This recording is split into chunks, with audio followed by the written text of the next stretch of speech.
रंगीत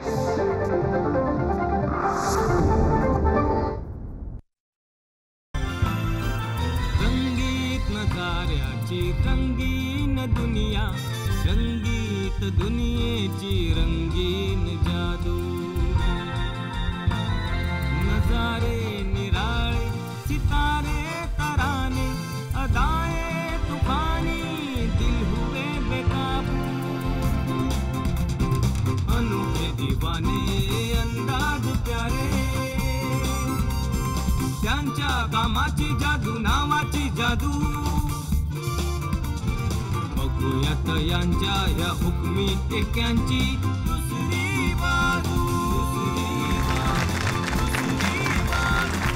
नमस्कार नमस्कार नमस्कार. विक्रम गोखले याचा आपल्या सगळ्यांना नमस्कार. सह्याद्री वाहिनीच्या या अतिशय लाडक्या अशा तुमच्या या कार्यक्रमामध्ये ज्याचं नाव दुसरी बाजू आहे, या कार्यक्रमात तुम्हा सगळ्यांचं मनपूर्वक स्वागत. मित्रहो, आज या कार्यक्रमामध्ये अशी एक व्यक्ती आपल्याकडे येणार आहे की जी शेजारच्या राज्यातून या राज्यात आली, ह्या राज्याला तिने जिंकलं आणि दोन्ही राज्यांची मैत्री केली, दोन्ही राज्यांची ती झाली. अशी एक कलावती आज आपल्या सगळ्यांच्या भेटीला आलेली आहे. ती आली आणि तिने सगळ्यांना जिंकलं. पाहूया ती कलावती कोण आहे ते. बहुतेक तुमच्या लक्षात आलं असेल, पण तरी एक तिच्याबद्दलची ध्वनिचित्रफीत पाहूया.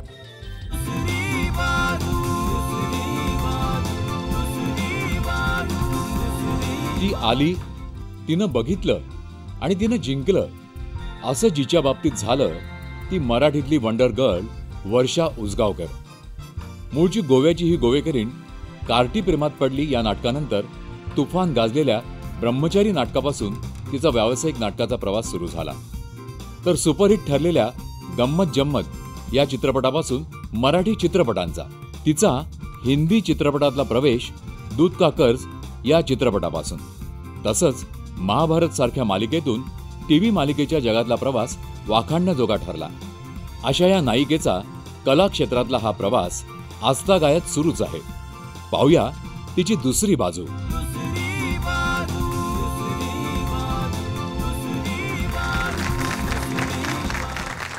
या आकर्षक सुंदर अशा कलावंत व्यक्तीची आपण वाट पाहतोय. तिचं स्वागत करूया. वर्षाजी कशी आहेस? मजेत. Please come. वर्षा, मी तुला वर्षा म्हटलेलं चालेल ना? चालेल. नेकी और पूछ हे काय आहो, तो जी काढून टाका, नाईनच करा तो. बर, thank you. Bus base. Thank you very much. Be comfortable. Yes. हा एक छान कार्यक्रम आहे. या कार्यक्रमाचं स्वरूप तुला एवढ्याकरता सांगतो आहे की तू आज जास्तीत जास्त बोलायचं आहेस. मी कमीत कमी बोलणार आहे. तुला प्रश्न आवश्यक तेवढेच विचारणार आहे. तू ज्याकरता प्रसिद्ध आहेस, रादर सुप्रसिद्ध आहेस, ती कला तर सगळ्यांना माहिती आहे. अभिनेत्री म्हणून तू सगळ्यांना सुपरिचित आहेस. मुंबई, पुणे, महाराष्ट्रात नव्हे तर तू भारतात प्रसिद्ध आहेस. कदाचित परदेशातही प्रसिद्ध असशील. परंतु याबद्दल तुला फारसं न विचारता, म्हणजे ते नंतर विचारेन, ते ओघानी जेवढं तुला जमेल तेवढं सांगायचंच. पण ह्या सगळ्याच्या पाठीमागे जी माणूस म्हणून एक व्यक्ती उभी आहे, एक व्यक्ती म्हणून वर्षा उसगावकर काय आहे, या बाजूबद्दल आज प्रेक्षकांना जाणून घ्यायचं आहे, मला जाणून घ्यायचं आहे. त्याप्रमाणे मी तुला प्रश्न विचारणार आहे. Be comfortable. सुरुवात करूया. अगदी. Wish you all the best. Thank you. तू गोव्यात जन्माला आलीस, बरोबर आहे ना? तर गोव्यातलं तुझं बालपण, तिथलं तुझं शिक्षण, तिथलं तुझं आयुष्य, याबद्दल प्रथम आम्हाला सगळ्यांना जाणून घ्यायला आवडेल. आणि गोवा सोडेपर्यंत, म्हणजे तुझं कॉलेजचं शिक्षण जिथे संपलं तिथपर्यंत तू येऊन पोचलीस तर फार बरं होईल. बरं. खरं म्हणजे स्वतःबद्दल बोलायचं म्हटलं की एक चॅलेंज असते. आणि काय बोलायचं, कुठून सुरुवात करायची, आणि ते इंटरेस्टिंग वाटेल का समोरच्याला? वाटेल ना, तू करशील इंटरेस्टिंग, मला माहिती आहे. आणि त्याचा आलेख कसा ठेवायचा, ऑफकोर्स तुम्ही मला त्याच्यात मदत करणार आहात. जरूर जरूर. आज मागे वळून बघताना म्हणजे जेव्हा मी गोव्यात जन्माला आले त्याचं मला विशेष काही वाटलं नाही, पण जिथे जिथे मी जाते तिथे ओ यू आर फ्रॉम गोवा असं जेव्हा लोक म्हणतात आणि असं जेव्हा लोकांनी म्हटलं तेव्हा मला गोव्याचं महत्त्व खऱ्या अर्थाने कळलं. आणि मला आज खूप छान वाटतं की बाबा बोरकरांनी ज्याच्यावर कविता केल्या, माझ्या गोव्याच्या भूमीत गड्या नारळ मधाचे, अशा कविता ज्यांनी ज्या भूमीबद्दल केल्या, इंदिरा संतांनी ज्या भूमीबद्दल केल्या, त्या गोव्याची मी आहे, याचा मला फार आनंद वाटतो. आणि गोव्याबद्दल सांगायचं तर उसगावची मी आहे. अच्छा. म्हणजे त्यामुळे माझं नाव उसगावकर. खरं म्हणजे आम्ही शेणवी उसगावकर, म्हणजे शेनॉय. त्याचा अपभ्रंश पोर्तुगीजमध्ये, कारण पोर्तुगीजांनी तिथे जवळजवळ 400 वर्ष राज्य केलं, त्यामुळे गोव्याच्या कल्चरमध्ये तो पोर्तुगीज कल्चर आहेच. म्हणजे ते आमच्या जेवणात असू दे, ते आमच्या बोलण्यात असू दे, बोलण्यात सुद्धा अनेक पोर्तुगीज शब्द येतात. आता माझे वडील अस्खलित पोर्तुगीज बोलतात. अच्छा. माझे काका अस्खलित पोर्तुगीज, कारण त्यांचं शिक्षणच पोर्तुगीजमध्ये झालेलं आहे. पण माझं इंग्लिशमध्ये मराठीमध्ये झालं गोव्यातच. माझं कॉलेजचं शिक्षण आणि शालेय शिक्षण पूर्णपणे गोव्यात झालेलं आहे. अच्छा. कॉलेजचं मी अर्धवट म्हणेन, पण शालेय शिक्षण पूर्णपणे माझं गोव्यात झालेलं आहे. तर शालेय शिक्षणामध्ये माझ्या वडिलांचं म्हणजे माझे जन्म म्हणजे पणजीला उसगावची मी आहे, त्यामुळे उसगावला जाणं येणं, आमचं फॅमिली हाऊस तिकडे आहे. त्यामुळे दिवाळीला, गणपतीला, काला जो असतो जत्रा, ज्याला जत्रा काला, त्याला आम्ही उसगावला जायचे. आणि उसगावबद्दल मला भयंकर ओढ आहे. आणि आत्ता म्हणजे अगदी 15 दिवसांपूर्वी मी गोव्याला गेले होते, तेव्हा उसगावची शाळा होती, त्याच्यात मला त्यांनी चीफ गेस्ट केलं.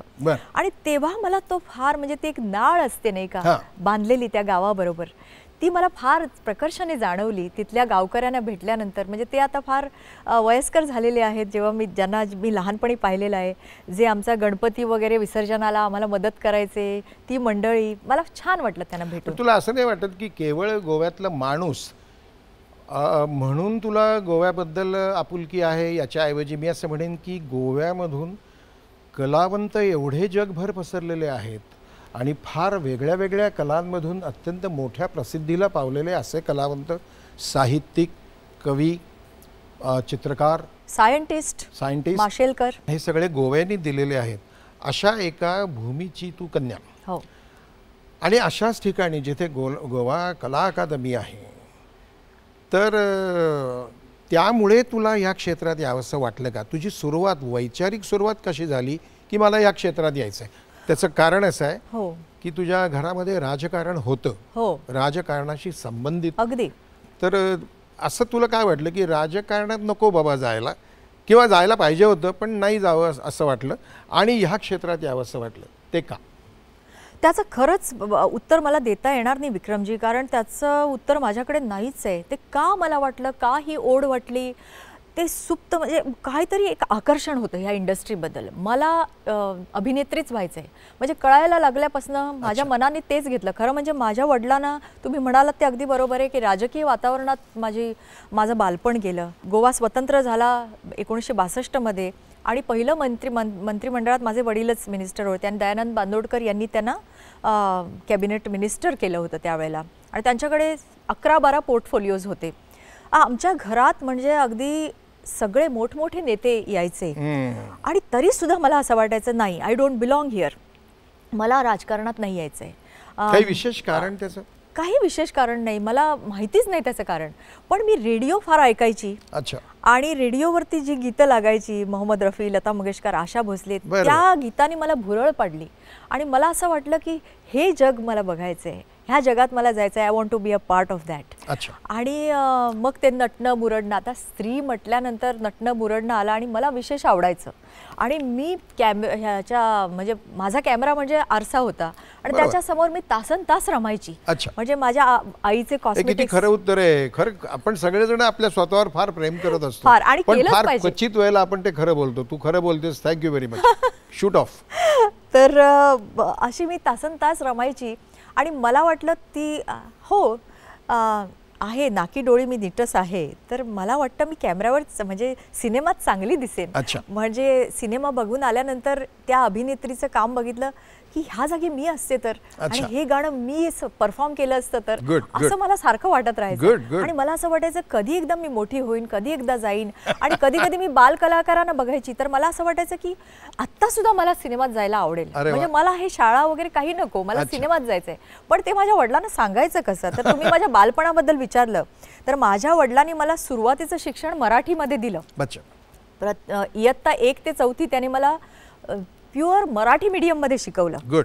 आणि मला असं वाटायचं की नाही, मला ह्यांनी इंग्लिश मीडियममध्ये का नाही घातलं पहिल्यापासून, कारण का गं असं? असं मला त्यावेळेला वाटायचं. हां.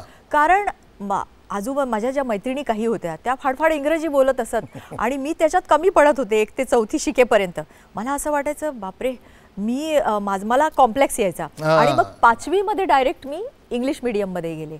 तर तेव्हा थोडंसं कठीण गेलं, पण आज मागे वळून बघताना मला असं वाटतं की फार चांगलं केलं माझ्या वडिलांनी मला मराठी मीडियममध्ये. कारण आज जे मराठी साहित्य आहे किंवा मराठी फिल्म्स आहेत त्याचं खऱ्या अर्थाने मी ॲप्रिसिएशन करू शकते, कारण माझा तो भक्कम पाया निर्माण झाला मराठी भाषेचा. आणि मग शाळेत असताना मी फार लाजरी होते, बुजरी होते. आजही एखाद्या पार्टीत गेले तर मी फार तशी बोलकी नाहीये. कधी कधी मी एकटी पडते. तुम्हाला ते माहिती आहे, तुम्हाला खरंच माहिती आहे विक्रमजी. आणि खऱ्या अर्थाने मी बोलकी झाले म्हणजे मी थोडीशी मोठी झेप घेते. म्हणून म्हटलं ना, तो आलेख असा तयार करता येत नाही आपल्या स्टोरीचा. Very good. Shoot off. आणि मग हे माझ्या वडिलांना, माझे वडील म्हणजे मला असं वाटायचं की धीरगंभीर व्यक्तिमत्व आहे. त्यांच्याबद्दल नेहमी भीती वाटायची मला, कारण ते मला पाहिल्यानंतर त्यांचं पहिलं उत्तर, अभ्यास केलास, होमवर्क केलास, गणितात किती मार्क्स मिळाले, असंच त्यांचं सगळं संभाषण चालायचं. त्यामुळे ते काय केलंस, आणि मी एकदा आयब्रोज प्लक केले होते 8वीत असताना किंवा 7वीत. ते आयब्रोज असे का दिसत आहेत तुझे, तू काय केलंयस, त्यामुळे टिकली का लावली नाहीस, बांगड्या का नाही घातल्या, असं मला वाटायचं की मी पॅन्ट घातलेली आहे ह्याच्यावर ते मला टिकली लावायला सांगतायत आणि बांगड्या घालायला सांगतात. काय हे माझे वडील इतके अरसिक कसे, त्यांना फॅशनचा सेन्स कसा नाही, आणि हे नेहमी अभ्यासाबद्दल का बोलतात. ह्याने मला असं वाटायचं माझे वडील जिथे कुठे आहेत तिथे चांगले असावेत पण घरी नसावेत. कारण ते नेहमी दौऱ्यावर असायचे, खूप दौरे करायचे. कारण मिनिस्टर म्हटल्यानंतर ते खेड्यापाड्यात जायचे, सगळ्यांना भेटायचे, माणसांचा गराडा असायचा. मला छान वाटायचं. म्हटलं हे माझ्याबरोबर नको, कारण माझं त्यांचं संभाषण नेहमी असंच गंभीर. त्यामुळे ह्या माणसांना, आणि एकदा शूटिंग होतं कभी कभीचं आणि आमची स्कूल बस तिथे थांबली. मग आम्ही तिकडे खूप वेळ थांबलो आणि ते बघून आलो. माझ्या वडिलांनी मला झापलं, तर म्हणे तुला काय गरज होती शूटिंग बघायची. तर मनात म्हटलं अहो मला तेच करायचं आहे पुढे जाऊन, तुम्हाला कुठे माहिती आहे. त्यामुळे अशा प्रकारचं, आणि ह्यांना कसं सांगायचं की मला अभिनेत्री व्हायचं आहे. आणि मला अजून आठवतं, माझ्या आईच्या काही मैत्रिणी आल्या होत्या घरी आणि त्यांनी मला विचारलं काय गं तू काय होणार आहेस आता तुझी 10वीची परीक्षा. मी म्हटलं मला अभिनेत्री व्हायचं आहे. त्यामुळे काय, तुला कोण व्हायचं आहे. म्हटलं हिरोईन, मला हिरोईन व्हायचं आहे. म्हणे माणिक, माझ्या आईचं नाव माणिक आहे, माणिक हिला हिरोईन व्हायचं आहे. तर सगळ्या जणी हसायला लागल्या. तर त्यांना असं वाटलं असेल ठीक आहे हिचं एक कल्पना आहे. आणि त्यावेळेला नेमकं काय झालं की लीना चंदावरकर यांचं लग्न झालं होतं गोव्याला सिद्धार्थ बांदोडकर यांच्याशी. आणि मला असं वाटलं की हिरोईन आली म्हणजे गोव्याला, आणि तिला बघण्यासाठी मी गेले आणि हिच्यासारखं मला व्हायचंय वगैरे. आणि असं करत करत मग मी तुला एक क्षणभर आठवतो की तुला एवढी ही ओढ होती किंवा आकर्षण होतं या कलेबद्दल, तर मग शाळेत असताना तू अगदी पहिलीपासून ते काय 4थीपर्यंत आणि 5वीपासून पुढच्या 10वीपर्यंत, तर याच्यामध्ये शाळेमध्ये कधी तू भाग घेतलास की नाही. शाळेमध्ये मला फार कमी भाग घेता आला, कारण एकतर मी लाजरी बुजरी होते, त्यामुळे स्टेजवर असा जाण्याचा प्रसंग फार क्वचित आला. पण 1-2 डान्समध्ये मी भाग घेतला असेल. पण मला आठवतं 9वीत असताना मी दिसला ग बाई दिसला ही लावणी केली आणि ती मी स्वतः कोरिओग्राफ केली. आणि त्याचा इतका बोलबाला झाला शाळेमध्ये की वर्षा भारत एक कॉन्व्हेंटमध्ये मी शिकत होते आणि त्यावेळेला ती लावणी वगैरे मराठी भाषा त्यांना इतकं त्याचं आकर्षण वाटलं. आणि आमची जी प्रिन्सिपल होती ती एक नन होती, तर त्या पण आल्या आणि वर्षा इतका छान अभिनय करते, म्हणजे नाचताना ती अभिनय करते असं त्यांनी मला सांगितलं. आणि मला इतकं मी हरखून गेले की पहिला ऑडियन्स माझा तिथे तयार झाला. आणि सगळ्यांनी मला सांगितलं की वर्षा छान नाच करते, त्यामुळे मला पहिला कॉन्फिडन्स तिथे आला. एक मिनिट वर्षा. मित्र हो, आपण वर्षा उसगावकर यांच्याशी या गप्पा गोष्टी अशा सुरू ठेवणार आहोत, पण त्यापूर्वी घेऊया छोटीशी विश्रांती. कुठेही जाऊ तर का, बघत रहा दुसरी बाजू.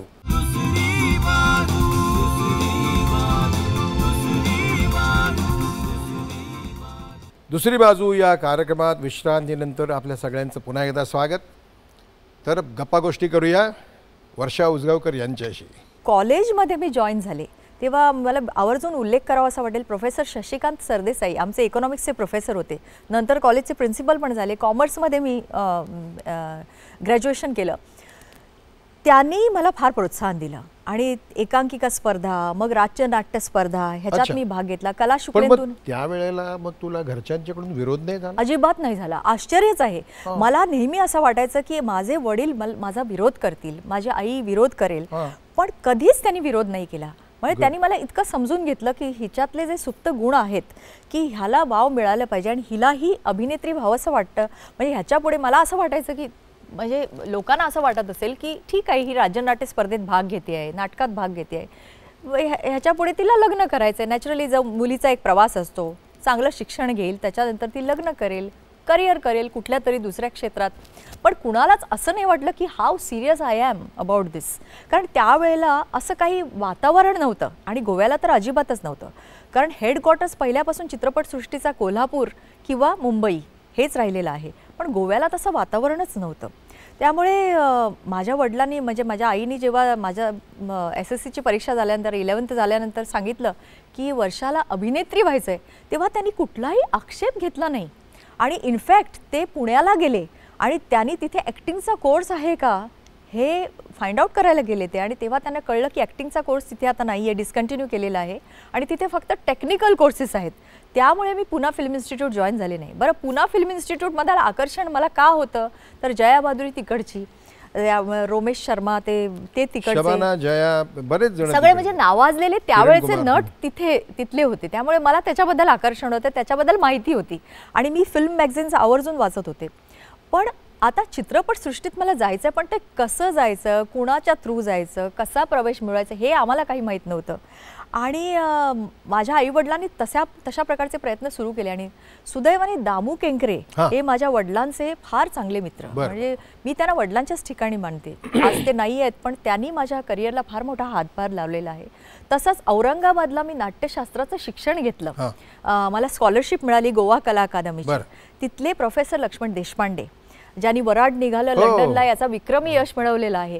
आज तेही हयात नाही आहेत, पण ह्या माणसांचा माझ्या करिअरला फार मोठा हातभार लावलेला आहे. तर यांचा मला उल्लेख करावाच लागेल. You are trained in FTI? No, I was trained in Aurangabad Ambedkar university जी नाट्यशास्त्र विभाग आहे औरंगाबादचा. तुम्ही तिथे गेलेला असाल तर त्याची मी विद्यार्थिनी आहे आणि पोस्ट ग्रॅज्युएट म्हणजे ह्याच्यामध्ये. Very good. पण आता हा अभ्यासक्रम पूर्ण केल्यानंतर, नाट्यशास्त्रातला अभ्यासक्रम पूर्ण केल्यानंतर आज तुला असं वाटतं का की नाट्यशास्त्र, अभिनयशास्त्र, चित्रपट अभिनयशास्त्र हे एखाद्या इन्स्टिट्यूटमध्ये शिकून आल्यानंतरच यश मिळतं किंवा तिथे जाण्याची काही फारशी आवश्यकता नाही आहे?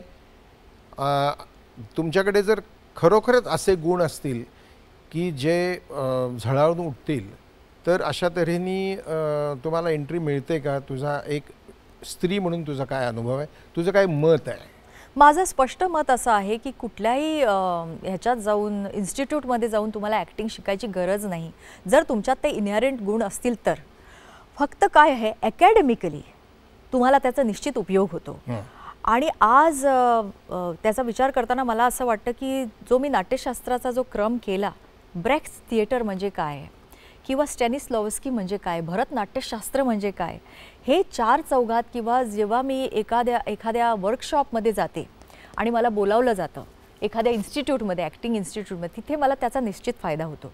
पण तिथे जाऊन मी ॲक्टिंग शिकले हे म्हणणं चुकीचं ठरेल. कारण कुठल्याही इन्स्टिट्यूटमध्ये जाऊन शिकता येतं असं मला वाटत नाही. येस, आता हे जे ग्रूमिंग स्कूल्स आहेत, म्हणजे माझं वैयक्तिक मत असं आहे की मुंबईमध्ये जे ग्रूमिंग स्कूल्स आहेत ते आवश्यक आहेत. अशासाठी आवश्यक आहेत की खुलण्यासाठी, वॉर्मिंग अपसाठी ते आवश्यक आहेत. कारण ते तुम्हाला नेमकं ते टेक्निकल काही गोष्टी शिकवतात.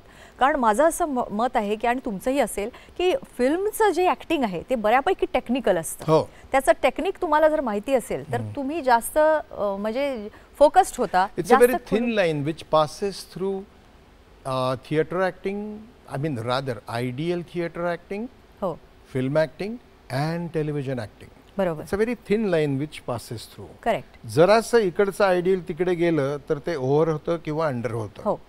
तर त्यामुळे मला असं नाही वाटत की नाट्यशास्त्र शिकलंच पाहिजे आणि त्याच्यामुळे मला एंट्री लवकर मिळाली. ती मला अशासाठी मिळाली कारण दामू काकांनी कार्टी प्रेमात पडली हे नाटक दिग्दर्शित केलं आणि त्यांनी मला त्या नाटकात घेतलं आणि त्यामुळे मला नाटकामध्ये एंट्री मिळाली. तुझा हा जो प्रवास आहे या पुढच्या प्रवासाबद्दल आपण थोड्याशा कमी विस्ताराने बोलूया कारण तो माहिती आहे हो सगळ्यांना माहिती. मला आणखीन एक प्रश्न विचारायचा आहे की ज्या वेळेला तू ह्या क्षेत्रामध्ये उडी घेतलीस त्यावेळेला त्याच्या आधी काही स्पोर्ट्स मध्ये तुझा काही इंटरेस्ट होता का?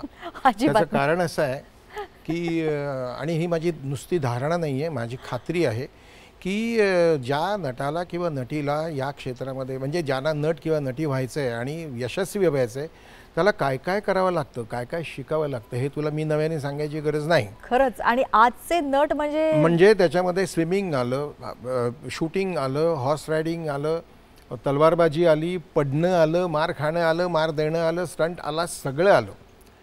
तर हे जे सगळं आहे त्याच्यामध्ये स्पोर्ट्सचा खूप मोठा भाग आहे.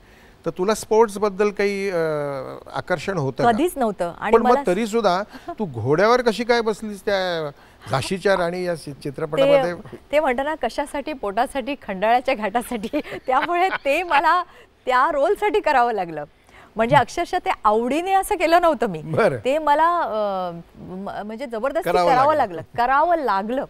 पीटीचा क्लास असायचा, स्पोर्ट्सचा क्लास असायचा तेव्हा खरोखर म्हणजे त्या मला हेट करत असतील त्या पीटीच्या टीचर आणि मीही त्यांना मलाही त्याच्याबद्दल अजिबात आकर्षण नव्हतं. मला असं वाटायचं का हा क्लास असतो, कशासाठी, ते थ्रोज का, ते धावणं कशासाठी, बास्केटबॉल कशासाठी, मला ह्याच्यात इंटरेस्टच नाही आहे, कधीच नव्हता इंटरेस्ट. आणि क्रिकेट तर आय हेट क्रिकेट. म्हणजे असं म्हणू नये, म्हणजे भारतात तरी म्हणू नये, पण म्हणजे मला ते क्रिकेटचं पिच वगैरे इतकं अनइंटरेस्टिंग वाटतात ह्या गोष्टी. म्हणजे त्या क्रिकेट खेळाडूंबद्दल मला आदर आहे, सगळं आहे, पण I am not in it, just not in it. तर मला नाही. पण आता तू या आता जेव्हा घोड्यावर बसण्याचे शॉट्स देते, जिला या स्पोर्ट्स बद्दल जिला लहानपणापासून अजिबात इंटरेस्टच नाही अशी एक मुलगी तरुण वयामध्ये घोड्यावर बसून काही शॉट्स देते आणि ते तिला द्यावे लागतात कशासाठी, पोटासाठी. तर त्यावेळेला घोड्यावर बसताना भीती नाही का वाटली, काय अपघात नाही का झाले, काय वाटली? म्हणजे घोडा हा प्राणीच असा आहे की तो दुरून छान दिसतो पण त्याच्यावर बसल्यानंतर तो काय करेल, तुम्हाला केव्हा खाली पाडेल आणि कसा बावचळेल हे काहीच सांगता येत नाही. आणि बावचळल्यानंतर तुम्ही त्याच्यावरनं तुमची पकड ढिली होते, तुम्ही पडता. पाचावर धारण बसली माझी बऱ्यापैकी. आणि टिन्नू वर्मा यांच्याकडे मी त्याचे धडे घेतले. त्यांचं फार्म होतं गोरेगाव जवळ, आता ते नाहीये तिकडे, आता तिथे बिल्डिंग झालेली आहे. तिथे मी जायची. तर जेव्हा हेमा मालिनी प्रोड्यूस केली होती ती सिरियल, तर मी म्हटलं आली का आता पंचायत, म्हणजे आलं का, म्हणजे स्पोर्ट्स म्हणजे मध्ये भाग घेणं आलं का. मी म्हटलं पण हेमा जी मुझे घोड़े पे बैठना आता नहीं तुम्हें घुड़सवारी के लेसन्स लेने पड़ेंगे वर्षा. तर म्हटलं नाही, रोल तर इतका सुंदर आहे, माझ्या स्वप्नातला रोल होता, म्हणजे ड्रीम रोल. कुणाला आवडणार नाही अशा प्रकारचा रोल करायला, एका लढवय्या स्त्रीचा. मी म्हटलं आता तर करायलाच पाहिजे. आणि मी जिद्दीला पेटून उठले. तिथे मी गेले आणि बसले. 4 दिवस त्यांनी मला ते राऊंड असं ते फिरवतात, ते ट्रॉटिंग. आणि ते ट्रॉटिंग मी करत होते 15-20 दिवस. त्याच्यानंतर गॅलपिंग म्हणजे त्याच्यानंतर ते स्लो ह्याच्यामध्ये जाणं आणि कॅन्टर करणं, मग गॅलप करणं, अशा stages. Cantering is very difficult. तो ते बाउन्स करणं आणि त्याच्यानंतर ते हळूहळू कॅन्टर करणं. To me horse is a very intelligent animal. त्याला एका क्षणात कळतं की आपल्या पाठीवरती स्वार झालेला ही व्यक्ती याच्या आहारी आपण जायचं की नाही, हा आपल्याला कंट्रोल करू शकेल की नाही. ज्या क्षणी त्याला कळतं की हे काही खरं नाही तेव्हा तो पाडतो. त्याच्यात त्याची काही चूक नसते. एनिवे, तर ते करत असताना तुम्हाला सांगायचा मुद्दा म्हणजे ते करून मी तिथेच थांबले नाही. मी काय केलं, सरळ अमेच्युअर्स रायडर्स क्लबची मी मेंबर झाले महालक्ष्मी रेसकोर्सवर. आणि तिथे मी सकाळी 5 वाजता उठून मी तो नेमच केला. म्हटलं आता तर ते करायचंच, सिरियसली करायचं. आणि मी रोज उठून तिथे जायची आणि 5 वाजता उठून 6ची राईड मी घ्यायची किंवा 5:30ची आणि रोज अर्धा तास ते करायचे. आणि त्याच्या तिथेच मी थांबले नाही. नंतर मी नेमबाजी शिकले, मी एअर पिस्टल शिकले. आणि इथे वरळीला त्याची रेंज आहे, तिथे मी जाऊन त्याची प्रॅक्टिस करायला लागले आणि विश्वजित शिंदे नावाचा माझा कोच होता. तर तो मला शिकवायचा आणि त्याच्यात मी सिल्वर मेडल पण मिळवला.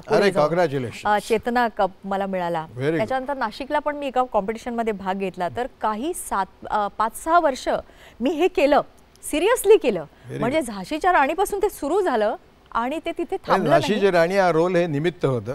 अगदी यू फेल्ट इट की जे लहानपणी तुला स्पोर्ट्स बद्दल फारशी काही आकर्षण नव्हतं ते झाशीच्या राणी तुझ्या मनामध्ये पेरलं आकर्षण. आणि माझी आई मला म्हणाली तू कधीच धाडशी नव्हती आणि नाही आहेस तर हे तू कसं काय केलंस. तर ते मी रोलसाठी केले. पण ते रोलसाठी जे केलं ते पार पाडलं मी आणि मला वाटतं ती मी हौस माझी पूर्ण केली. आणि जी माझी अजिबात माझ्या अंगात ते नाही आहे आता ऑफकोर्स ती परत मागे पडली. तुला एक प्रश्न विचारा असं वाटतो जो बहुतेक सगळ्या नटांना मी विचारेन जेव्हा जेव्हा त्यांची माझी गाठ होईल या कार्यक्रमात तेव्हा, की आपले असंख्य असे चाहते असतात, आपल्यावर प्रेम करणारे, आपल्याबद्दल आदर असलेले. तर या चाहत्यांच्याबद्दल तुझ्या काही आठवणी आहेत का ज्याच्यामध्ये काही थोड्या कडवट असतील, काही खूप छान असतील, काही थोड्या इमोशनल होणाऱ्या करणाऱ्या असतील, काही विनोदी असतील. तर अशा काही आठवणी आहेत का तुझ्या? आठवणी बऱ्याच आहेत पण नेमक्या क्षणी ते आठवत नाहीत. पण काही काही असे होते. म्हणजे आता एकदा मी ट्रेनमध्ये झोपले होते. मला वाटतं मी पुण्याला जात होते आणि अक्षरशः कोणीतरी येऊन मला जोरात हलवलं. मी म्हटलं काय झालं, कारण मला त्या दिवसात खूप मी दमलेली होते आणि मला वाटतं डे नाईट असं चाललं होतं माझं. तर म्हणजे काय झालं, तर म्हणे अहो मला तुमची सही द्या ना, माझं स्टेशन येतं आहे आता. तर मला इतका त्याचा राग आला. अहो म्हटलं तुम्हाला काही वाटतं का, काही तुम्हाला सेन्स आहे की नाही, मला तुम्ही झोपेतलं काय करणार, माझं स्टेशन येणार ना आता. तर मला त्याला ते ऑटोग्राफ द्यावा लागला. तसंच कोल्हापूरला असताना अशीच मी रात्री झोपले होते आणि सकाळी 6 वाजता बेल वाजली. तसाच एक चाहता, माझा गंमत जम्मत रिलीज झाला होता तर तुमची सही पाहिजे. तर असे फॅन म्हणजे असे असतात, त्यांना असं वाटतं की 24 तास नटाने टवटवीत राहिलं पाहिजे, प्रसन्न राहिलं पाहिजे. त्याला काही मूड म्हणून नसतो, म्हणजे त्याला काही दुःख आनंद वैयक्तिक आयुष्य काही नाही. त्यांनी फक्त सुंदर दिसलं पाहिजे, हसलं पाहिजे आणि एक पोज चाहता हूं असं म्हणून ते उभे राहतात. आणि मग पोज घेत असताना ते असे जवळ, म्हणजे पुरुष असला तर नॅचरली आम्हाला थोडंसं हा इतका जवळ कर, इंदौरला मैं इतना सटके क्यों खड़े हो रहे हैं आप, जरा थोड़ा सा डिस्टन्स रखिए. हां जरूर जरूर. आणि परत तसंच. तर मग आत्ता असं झालं, एका ठिकाणी मी गेले होते, असं 20-22 वर्षांचा मुलगा होता. तो असाच एकदा झाला, दोनदा झाला, तीनदा झाला, 3-4 फोटो काढले त्यांनी. शेवटी मी त्याला म्हटलं तू माझा बॉयफ्रेंड आहेस का तू माझा नवरा आहेस, म्हणून तू असा, फक्त त्यांना अधिकार आहे अशा प्रकारे माझ्याबरोबर उभं राहायचा.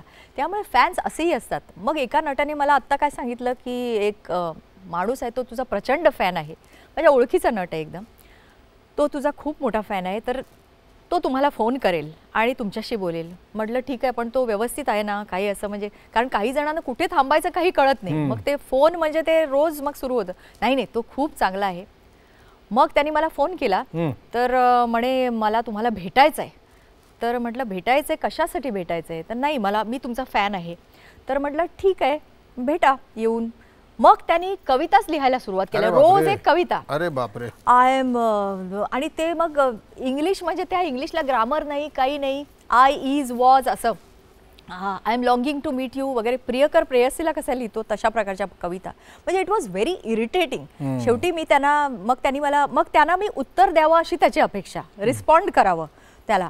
तर ते केलं नाही. मग त्यांनी मला फोन केला, तुम्ही मला रिस्पॉन्ड केलं नाही. म्हटलं अहो काय तुम्ही कविताच लिहायला सुरुवात केलीत, मला वेळ नाही आहे तुमच्या कवितांना, तुम्ही मला ह्या नटाने सांगितलं की तुम्हाला एंटरटेन करा म्हणून मी तुम्हाला केलं, पण तुम्ही मला येऊन भेटा ना एकदा आणि संवाद. त्यामुळे अशाही प्रकारचे फॅन्स असतात. एक बाई होती, ती अधू होती पायाने, तर तिला आयुष्यात निराशा वाटत होती. मग माझा गंमत जम्मत तिने पाहिला, हमाल दे धमाल पाहिला आणि तिला प्रेरणा मिळाली, अशा प्रकारची पत्र. त्यामुळे अशा प्रकारचे पत्रसुद्धा तुम्हाला फार चांगलं, म्हणजे असं फील होतं की वा. वर्षा एक मिनिट, भरपूर गप्पा मारायच्यात आपल्याला, आहे आपल्याकडे वेळ, पण जरा मध्ये एक थोडीशी विश्रांती घेऊयात.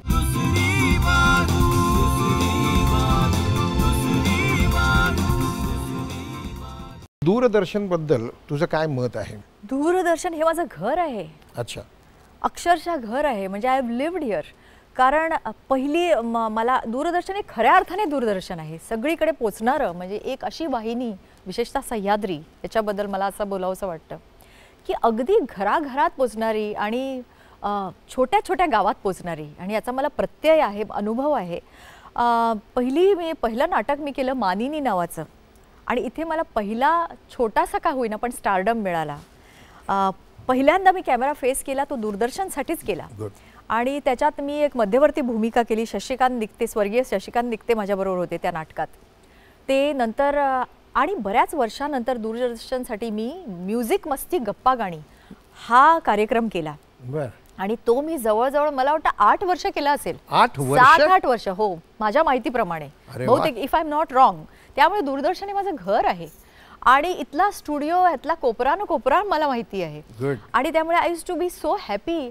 आणि तुम्हाला सांगते विक्रमजी की आपण ना नट म्हणून वावरत असतो, अभिनेत्री म्हणून वावरत असतो, पण कधी कधी आपण काय आहोत हे आपल्याला माहिती, आपली काय कॅपॅसिटी आपल्याला माहितीच नसते. आता तुम्हाला मी सांगितलं ना, मी पार्टीत अचानक अबोल होते, मी एकटी पडते, सगळे लोक आहेत पण मी एकटी आहे, मला खूप आय फील अलोन. का असं? तर ते संभाषणाचं जे एक हे असतं, काय म्हणतात, नॅक असते, की समोरच्याला बोलतं करणं किंवा स्ट्राईक करणं कॉन्व्हर्सेशन कुणाबरोबर, हे तुम्हाला जमतंच असं नाही. आणि मला ते जमलं नाही. तुम्ही फार एकटे होता, मी माझ्या रूममध्ये आहे, मी माझा मेकअप करते, सेटवर जाते, छान नाचते, अमुक करते, तमुक करते, स्टेजवर गाते, त्याच्या पलीकडे काय, how do you strike a conversation? तुम्ही समोरच्या माणसाला आपलंसं कसं करून घ्याल हे तुम्हाला पार्टीत गेल्यावर कळतं, की नाही, इथे मी फेल झाली आहे ॲज अ पर्सन, असं मला वाटलं. आणि ते मला म्युझिक मस्ती गप्पा गाणीने शिकवलं. अच्छा. मला असं वाटतं की मला खुलवलं म्युझिक मस्ती गप्पा गाणीने, कारण तिथे मला समोर M2G2 हा त्याचा शॉर्ट फॉर्म आहे. तर तिथे गेल्यानंतर अक्षरशः मला पाहुण्यांशी म्हणजे कमीपणा घेऊन आपण जेव्हा एका माणसाला, म्हणजे आपण होस्टेस होतो आपल्या घरी, we make them feel at home. तर ते फील ॲट होम करणं समोरच्याला म्हणजे काय. कधी कधी काही पाहुणे असे होते, काही कलाकार असे होते की जे बोलतच नव्हते, आणि त्यांना बोलतं करायचं हे एक चॅलेंज होतं माझ्यापुढे. आणि माझ्यासारखीला जिला हे संभाषण चातुर्यच नाही आहे, ते चातुर्य मला वाटतं दूरदर्शनने मला शिकवलं. Very good. आणि I am indebted to Doordarshan. आणि काय म्हणतो, coming in to your own म्हणतात ना, म्हणजे today I am myself. आज मी तुमच्या समोर बसलेली आहे, तर आय एम माय सेल्फ. मला असं नाही वाटत की मी काही पुट ऑन करते आहे किंवा मी कॉन्शियस आहे कुठल्या. आणि ह्याचं एक कारण म्हणजे तुम्ही, कारण you are making me feel comfortable. हे फार महत्त्वाचं असतं, आणि ते मला दूरदर्शनने शिकवलं. थँक्यू. की तुम्ही त्याच्या कवचाबाहेर या, तुम्ही त्याच्या बाहेर या, आणि तुम्ही एक माणूस म्हणून समोरच्याला जाणून घ्यायचा प्रयत्न करा. आणि ते चॅलेंज आज मी पार्टीत गेल्यानंतर एकटी नाही पडत. I have seen you at many times just sitting in a corner and हो. त्यामुळे काही जणांना वाटायचं मी फार खडूस आहे. नाही, वर्षा फार खडूस आहे आणि ती स्वतःला काय समजते, किंवा माझे घारे डोळे, तुमचे पण घारे डोळे आहेत, त्यामुळे कदाचित आपल्या दोघांच्या बद्दल गैरसमज तुमच्याबद्दल काय आहेत का असे? मी उद्धट आहे, मी संतापी, मगरूर आहे, वगैरे वगैरे असे गैरसमज आहेत. पण जेव्हा लोक when they come in contact they understand हो की I keep people on a particular distance. I do not allow people to touch in to the centre of the self. बरोबर. फार जवळ मी कोणालाच येऊ देत. Anyway, let us now think about. म्हणजे आता तुझं हे सगळं तर आम्ही ऐकलं आहे, प्रेक्षकांनी सुद्धा ऐकलेलं आहे. आता अभिनयाबरोबरच नृत्य आणि गायन ह्याचे धडे तू कसे काय कुठून घेतलेस आहे विक्रमजी? म्हणजे आता हे तर कळलं आम्हाला की लहानपणापासून तुला आकर्षण होतं अभिनय या शक्तीविषयी, या कलेविषयी. त्याच्यानंतर तू थोडासा औरंगाबाद युनिव्हर्सिटीमध्ये जाऊन अभ्यास केलास वगैरे वगैरे वगैरे, काही वाचन केलंस, अनुभव घेतलास प्रत्यक्ष काही दिग्दर्शकांचा, काही नटांबरोबर काम करण्याचा, नटींबरोबर काम करण्याचा. परंतु नृत्य आणि गायन ह्या दोन्हीचा संबंध कलेशी आहेच, अभिनय कलेशी आहेच. परंतु याच्यामध्येही तू कशी काय उतरलीस, त्याच्यासाठी काय केलंस? माझ्यामध्ये गायन म्हणजे सूर आहे हे मला कधी कळलं तर एक चिल्ड्रन्स पार्क म्हणून आहे गोव्याला, तिथे मी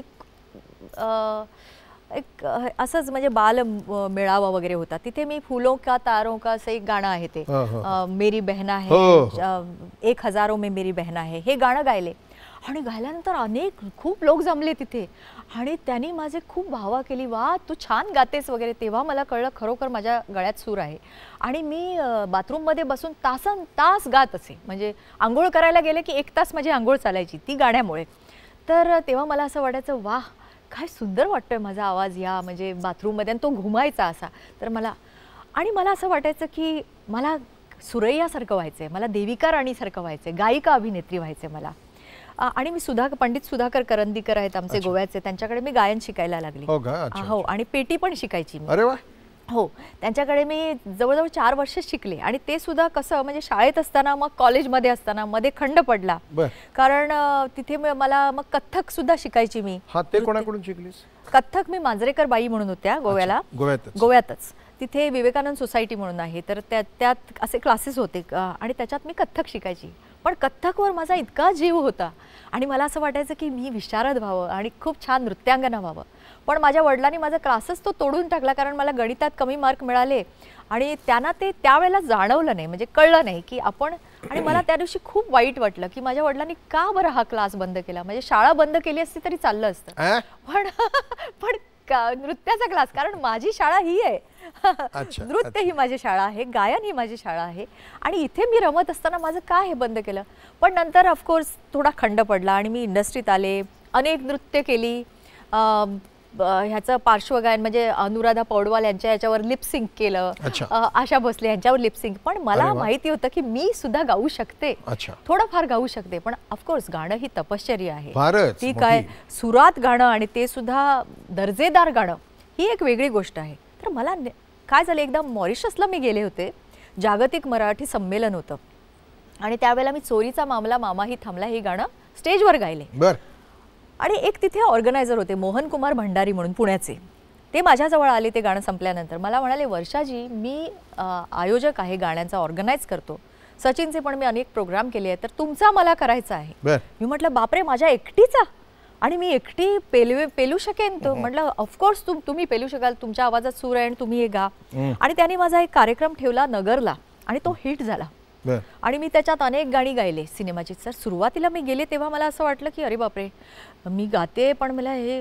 आणि नंतर एक अभिनेत्री गाणार आहे म्हणून खूप हाऊसफुल झालं होतं ते. आणि नंतर एक एक मी गाणी गात गेले आणि अक्षरशः डोक्यावर घेतला सगळ्यांनी, म्हणजे ऑडिटोरियम. आणि मला असं वाटलं वा, म्हणजे मी अशा प्रकारचे कार्यक्रम करू शकते. आणि त्याच्यातनं दुसरे ऑर्गनायझर आले, शिरीष कुमार जानोरकर म्हणून पुण्याचे, आणि तुम्ही ओळखत असाल त्यांना.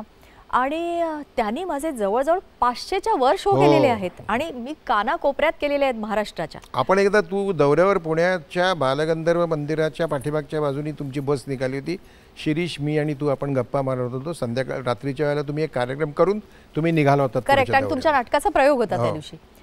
पण ते केल्यानंतर सुद्धा विक्रमजी मला असं वाटायचं, नेहमी मला असं वाटायचं की लोक अप्रिशिएट करतायत, पण मी दर्जेदार गाते का, मी कंटिन्युअस सुरात गाते का, रिअसेसमेंट असं त्याला. हो, असं. आणि ते मॅच्युरिटीमुळे येतं. बरोबर. तर सुरुवातीला मला असं वाटायचं नाही मी छान गाते, पण हळूहळू मला असं जाणवायला लागलं नाही, ओनली अ बाथरूम सिंगर नाही. आपण खरंच सगळे बाथरूम सिंगर असतो आणि आपल्याला खरंच असं वाटतं की आपल्याला स्वरांमधलं खूप कळतं, पण स्वतःला प्रश्न विचारणं हा प्रोसेस जेव्हा सुरू होतो तेव्हा तुझ्यासारखी माझ्यासारखी अशी मंडळी पुढे काहीतरी शिकू शकतात आणखीन.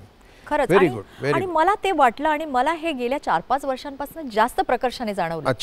आणि मी म्हटलं आता काय झालं की एक काळ असा होता की मी खूप बिझी होते, खूप म्हणजे खूपच बिझी होते, 3-3 शिफ्ट्समध्ये कामं करायची. नंतर टेलिव्हिजनचं आलं, तिथे पण मी बऱ्यापैकी म्हणजे घेतले, पण खूप नाही टी व्ही सिरियल्स केले. नंतर आता ह्या आयुष्याच्या ह्या वळणावर ह्या वयात थोडंसं प्रौढत्वाकडे आल्यानंतर आज माझ्याकडे वेळ आहे, तर तो सत्कारणी कसा लावायचा, तर आपलं गायन चांगलं करायचं. आपलं गायन आपल्या कानांना चांगलं वाटलं पाहिजे, ते अगदी सुरात असलं पाहिजे. आणि मला ह्या बाबतीत अप्पा वढावकर यांचं नाव घ्यावंसं वाटेल. ते माझे एका अर्थाने गुरुच आहेत. M2G2 मध्ये मला त्यांचं फार मार्गदर्शन लाभलं. आणि एका सुरावर शेवटपर्यंत कसं निश्चल राहायचं आणि तो सूर कसा टिकवायचा हे मला त्यांनी शिकवलं. की गाण्यात असताना आपण एक सूर पटकन सोडतो, तो नाही सोडायचा, तर तिथेच थांबायचं. तर कारण मला थोडं गायन करावं लागायचं M2G2 मध्ये, तर त्यांनी मला वर्षा शिकवलं. उसगावकर नाईट केव्हापासून सुरू केलीस तू? वर्षा उसगावकर नाईट मला वाटतं 92 पासून मी सुरू केली. 92 पासून. पण त्यापूर्वी आधी कोणीतरी करत होतं का? नाही, म्हणजे मोहनकुमार भंडारी यांनी काही शोज केले, बरं. पण जास्त शिरीष कुमार जानोरकर यांनी केले. बरं बरं. आणि त्याच्यानंतर मी फ्रीलान्सिंग म्हणून अनेकांकडे सुद्धा केले. तुझा मी म्हणजे तुझ्या नावाचे जी नाईट म्हणून कार्यक्रम आहे तो मी पाहिलेला आहे आणि त्या दिवशीचा तुझा कार्यक्रम मला आवडला. हे मी तुला एकदा साहित्य संघामधल्या याला मी सांगितलं होतं. थँक्यू. आणि मला आठवतं आपण एका सिनेमाचं शूटिंग करत होतो, त्याच्यात मी पानवाली होते आणि तुम्ही पण होतात.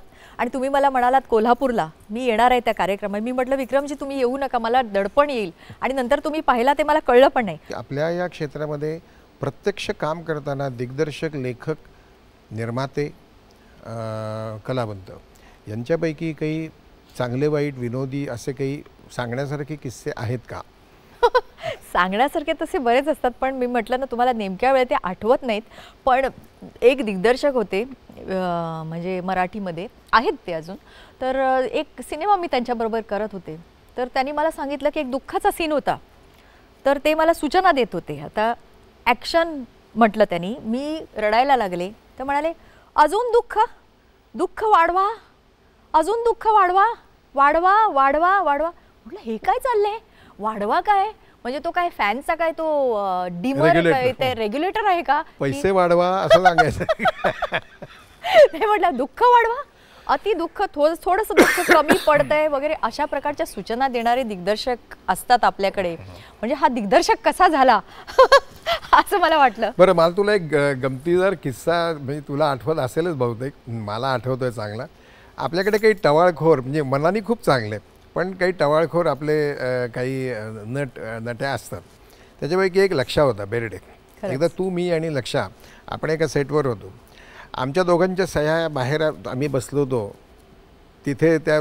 ती सगळी लहान लहान मुलं सह्या घेत होती आणि लक्षा मला म्हणाला की आता आपण जरा वर्षाची गंमत करूया विक्रम.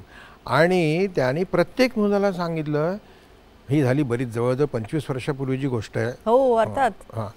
तर लक्षा मला म्हणलं विक्रम जरा गंमत करूया वर्षाची.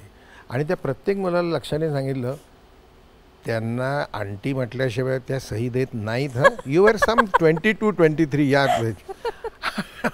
आणि ते प्रत्येक मूल तुला येऊन आंटी म्हणायला लागलं, मुलं मुली. आणि मला त्यावेळेला आम्ही दोघंही तुझ्याकडे बघत होतो तेव्हा तुझं एक्सप्रेशनही अशी होती की ते लहान मुलाला ते म्हणले आंटी सही द्या ना. दुसरी मुलगी आली, आंटी. तिसरा मुलगा आला, आंटी. आणि तू असं केलंस. मी आणि लक्षा तिथे पोट धरून हसत होतो. तर ही गंमत झाली. म्हणजे मला हे समजू शकतं की 22व्या वर्षी तुला आंटी म्हटलेलं कसं आवडू शकेल. मला कसं आवडेल, मी 20व्या-22व्या वर्षी मला कोणी दादा नाना म्हटलं तर ते बरोबर आहे. पण काय अशा तऱ्हेचे काय प्रसंग काय काय काय होऊ शकतं. आता माझी जेव्हा भाची, माझ्या बहिणीची मुलगी, ती मला म्हणाली, म्हणजे ती जेव्हा बोलू लागली तेव्हा माझ्या आईने तिला सांगितलं की मला ताई मावशी म्हणायचं. आणि तिने मला जेव्हा हाक मारली ताई मावशी, मला झटकाच बसला. म्हटलं बापरे, ताई म्हटलेलं ठीक आहे पण ताई मावशी म्हणजे मी. आणि मग काही जणांनी असं म्हटलं सुद्धा फॅन्सनी आंटी आपका, तेव्हा इरिटेट व्हायचं. आणि काही जणी फॅन्स आहेत. फॅन्सबद्दल तुम्ही जे म्हणालात, तुम्ही ह्या वयात सुद्धा किती छान दिसता हो. ह्या वयात असं मला, म्हणजे आत्ता नाही, आत्ता म्हटलं तरी चालेल मला. आणि आता मी फार इम्युन झाले या गोष्टीला. इनफॅक्ट मला अभिमान वाटतो की ह्या वयात सुद्धा मी चांगली दिसते वगैरे, चांगलं वाटतं मला. पण जेव्हा मी 30 वर्षांची झाले फॉर एक्झाम्पल, ह्या वयात सुद्धा तुम्ही किती छान. अरे पण आय एम ओनली 30. म्हणजे त्यावेळेला असं होतं 20 वर्षांपूर्वी वगैरे किंवा 15 वर्षापूर्वी की 30 वर्षांची हिरोईन झाली ना की अरे बापरे, आता ती म्हणजे शी इज ओव्हर द हिल जसं आपण म्हणतो. एक छोट्याशा विश्रांतीनंतर पुन्हा भेटणार आहोत. कुठेही जाऊ नका, बघत राहा दुसरी बाजू.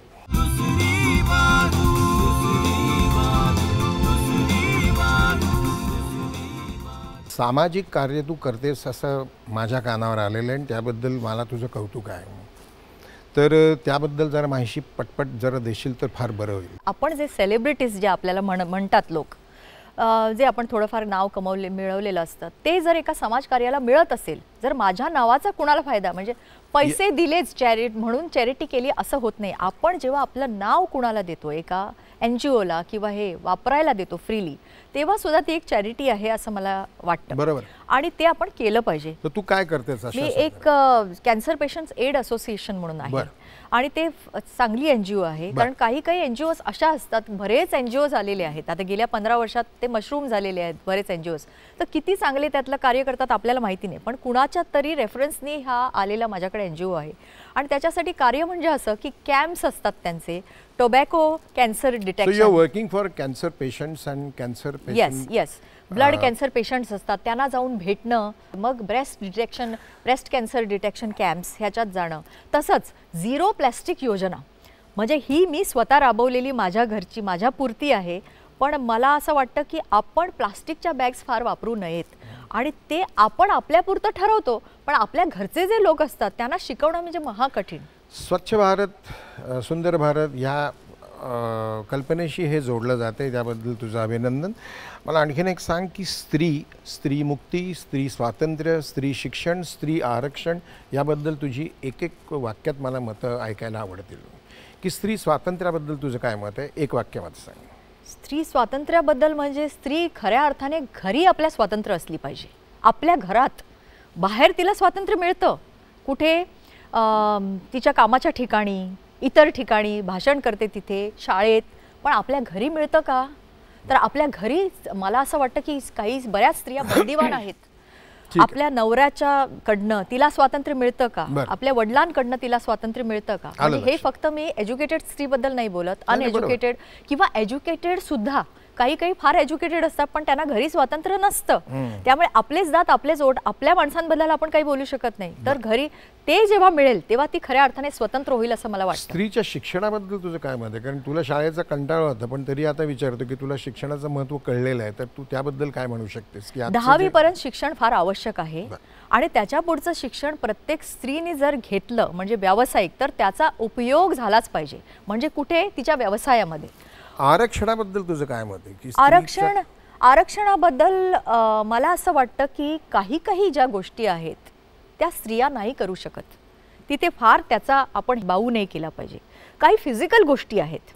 आता पॉलिटिक्समध्ये जे आरक्षण आहे ते फार आवश्यक आहे. पॉलिटिक्समध्ये जे एक ठराव जो आहे किंवा जास्त घरचं राजकारण बाई चालवत असते, त्यामुळे राजकारणात सुद्धा बऱ्याच स्त्रिया यशस्वी झालेल्या आहेत. त्याच्यामुळेच, कारण घरची बारीक सारीक गोष्ट बजेटपासून सगळं ती सांभाळते, त्यामुळे तिला एक बारीक नजर असते. आणि पॉलिटिक्समध्ये स्त्री आरक्षण फार आवश्यक आहे, पण बाकी ठिकाणी स्त्रियांनी आपल्या काही मर्यादा ओळखल्या पाहिजेत.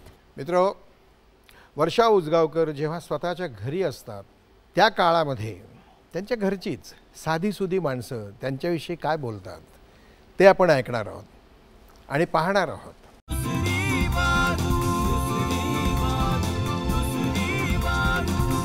मैं मैडम के पास पिछले 12 साल से काम कर रहा हूँ मैडम के पास, इसलिए मेरा दिल कहीं नहीं करता है छोड़ने के लिए. मैडम का नेचर बहुत अच्छा है. कुछ भी गलती होती है तो एक बेटे की तरह बताती हैं कि ऐसा नहीं करना चाहिए और ऐसा करना चाहिए आपको. इसलिए हमारा दिल कहीं और करता नहीं है मैडम को छोड़ने के लिए. माझं नाव नामदेव राठोड आहे आणि मी वर्षा मॅडमचा ड्रायव्हर आहे. गेले 20-22 वर्षापासून मी त्यांच्याकडे ड्रायव्हरी करतो आहे. आणि मॅडमचा स्वभाव फार चांगला आहे आणि मॅडमचा स्वभाव एवढं चांगला असल्यामुळेच मी 20-22 वर्ष काढले त्यांच्याकडे. आणि दुसरं म्हणायचं म्हणजे मॅडमची असं एक आठवण, मॅडमचे फारच फॅन आहेत. एवढे फॅन येत असतात, जात असतात, एवढे पत्र पाठवत असतात की एक फॅन असा असतो की ते आल्यानंतर दिवसभर ते इकडे बसलेले असतात की आता निघेल किंवा थोड्या वेळाने निघेल, दुपारी निघेल किंवा संध्याकाळी निघेल. पण ते मॅडम कुठल्या कारणाने त्यांना भेटू शकत नाही किंवा शूटिंगवर असतात किंवा त्यांचं काहीतरी वेगळं काम असतं, त्याच्यामुळे ते भेटू शकत नाही. म्हणून मग आम्हालाच त्यांना काहीतरी समजूत घालून काहीतरी करून हे करून त्यांना समजून आम्हाला परत पाठवावं लागतं.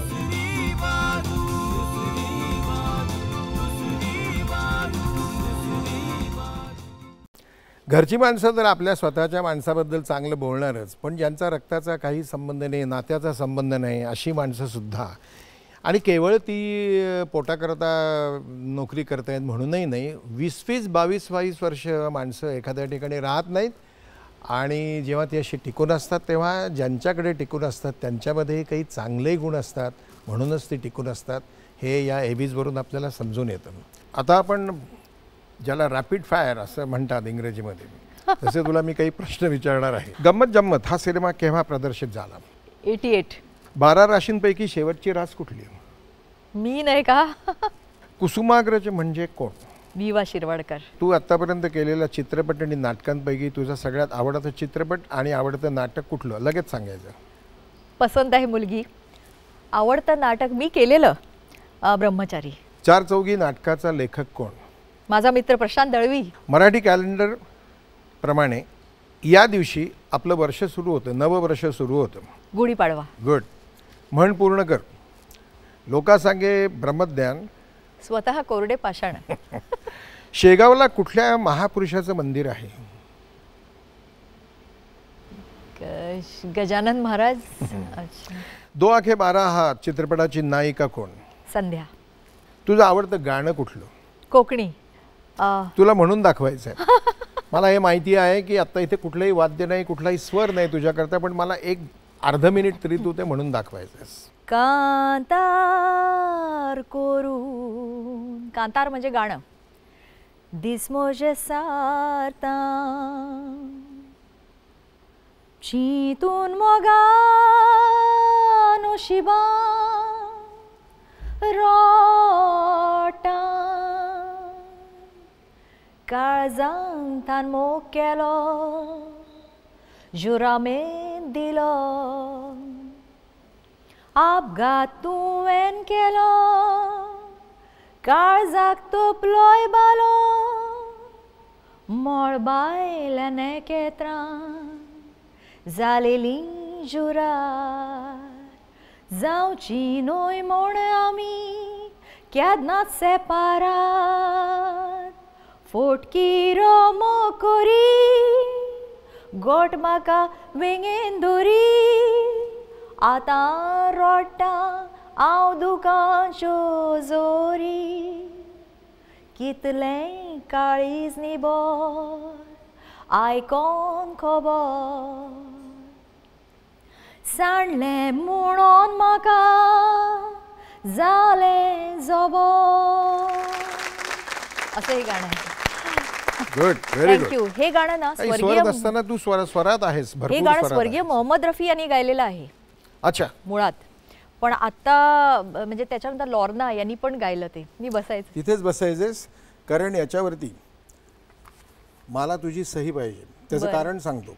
तू या कार्यक्रमाला येऊन गेलीस आणि या कार्यक्रमाबद्दल तुझं काय मत झालेलं आहे ते तू याच्यावर लिहायचं आहेस आणि मग मी तुझा फोटो तिथे चिकटवणार आहे. ठीक आहे?